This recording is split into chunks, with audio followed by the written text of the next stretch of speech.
Hello! If you've watched all my other videos, you'll remember that I did a video about secondary characters that I would love to see get their own books. And today I decided to make a sequel because I've been thinking about it a lot and I have a whole new list. First up, Frankie's roommate from the disreputable history of Frankie Landell Banks. I'm afraid that I cannot find my copies right now. I'm still moving things around and trying to sort out my bookshelves. So I can't check her name. But I just think it'd be interesting to have a different perspective on Frankie and all the choices that she makes and all the mischief and mayhem that she causes. Ash's younger stepsister from Ash by Melinda Lowe I think would be really interesting too. I can't really say why without spoiling it, but I'd love to know what happens to her. And to see more of her point of view. You do get it a bit from conversations in the novel. But I think it would be cool and interesting to get inside her head.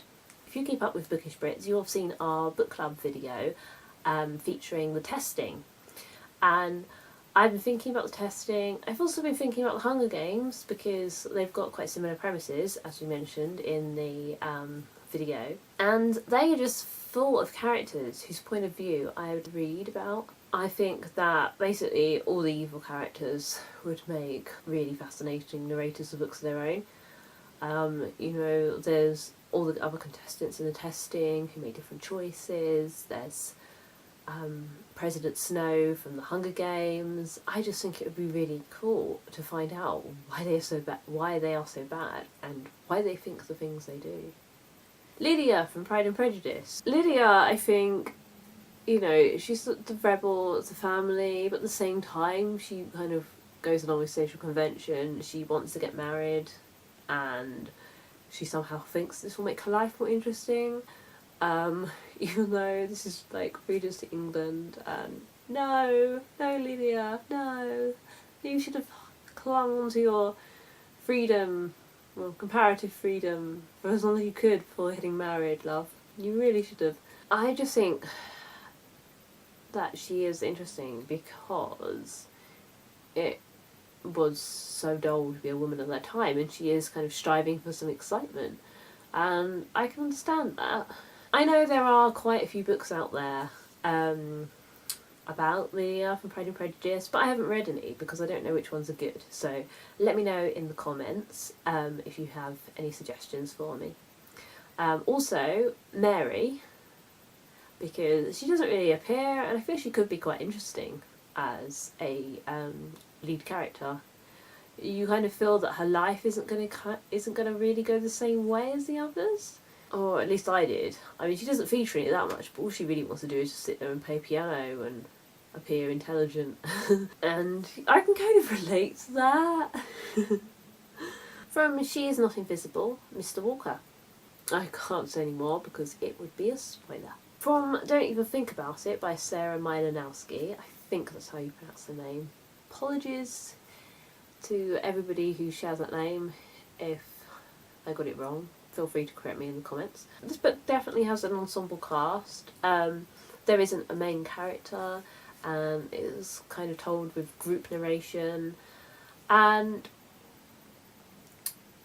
however, it does focus on some characters at the expense of others, and I'm really hoping that in the sequel there will be more stories about the other characters that were just kind of mentioned in passing, or only took part in group scenes, or had just little one-liners in Don't Even Think About It,